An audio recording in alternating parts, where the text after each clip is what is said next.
مدینہ منورہ میں نبی کریم صلی اللہ علیہ وسلم نے ایک ایسا انقلابی قدم اٹھایا جس نے انسانیت کو ایثار، محبت اور بھائی چارے کا حقیقی مطلب سکھا دیا۔ یہ کوئی عام معاہدہ نہ تھا بلکہ تاریخ کا سب سے عظیم بھائی چارہ، جس میں انصار نے اپنے مال، گھر اور دل کھول کر مہاجرین کے ساتھ بانٹ دیے۔ سوچئے، اگر آج بھی امت وہی اخوت زندہ کر لے تو کیا دنیا بدل نہ جائے؟ رسول اللہ صلی اللہ علیہ وسلم نے حضرت انس بن مالک رضی اللہ تعالی عنہ کے گھر مہاجرین و انصار کے درمیان مواخات قائم کی۔ کل 90 افراد، آدھے مہاجر اور آدھے انصار۔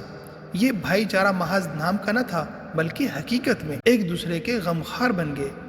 موت کے بعد وراثت تک میں شریک ہونا، یہ حکم بعد میں آیات کے ذریعے سے ختم ہو گیا تھا۔ مقصد اس کا یہ تھا کہ جاہلی عصبیت کو ختم کر دیا اور نسل اور رنگ اور وطن کے فرق کو مٹا دیا۔ اخوت کی بنیاد صرف اسلام کے اوپر رکھی۔ المسلم اخو المسلم، ایثار اور قربانی کے جذبات کو زندہ کر دیا۔ عملی مثال سعد بن ربیع اور عبد الرحمن بن عوف رضی اللہ تعالی عنہما۔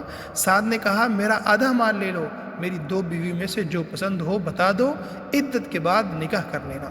عبد الرحمن رضی اللہ تعالی نے جواب دیا، اللہ آپ کے مال اور آپ کے اہل میں برکت دے، بس مجھے بازار کا راستہ دکھا دے۔ پھر تجارت کے ذریعے وہ خود خوشحال ہو گئے۔ انصار نے عرض کیا، یا رسول اللہ صلی اللہ علیہ وسلم، ہمارے باغات مہاجر بھائیوں میں تقسیم فرما دے۔ آپ صلی اللہ علیہ وسلم نے فرمایا، نہیں۔ انصار بولے، پھر ہم باغات میں کام کریں گے اور پھل میں انہیں شریک کر لیں گے۔ مہاجرین نے کہا، ہم نے سنا اور مان لیا۔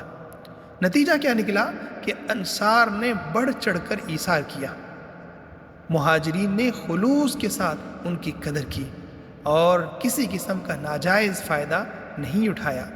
یہ بھائی چارہ دراصل ایک حکیمانہ سیاست اور حکمت عملی تھی جس نے مسلمانوں کے مسائل کو حل کیا اور انہیں ایک مضبوط امت میں بدل دیا۔ ایسا انصار کا جذبہ اور ایثار اور ایسا خلوص تھا کہ اپنی ہر چیز کو اپنے بھائیوں کے ساتھ بانٹ لیا اور ان کے دکھ کو اپنا دکھ سمجھا، ان کی پریشانی کو اپنی پریشانی سمجھا، اپنے مال کو ان سے بانٹا، حتیٰ کہ یہاں تک تھا کہ اپنی بیویوں میں سے اگر کوئی چاہے تو اس کو طلاق دے کر عدت گزارنے کے بعد نکاح تک کرنے کی آفر کی۔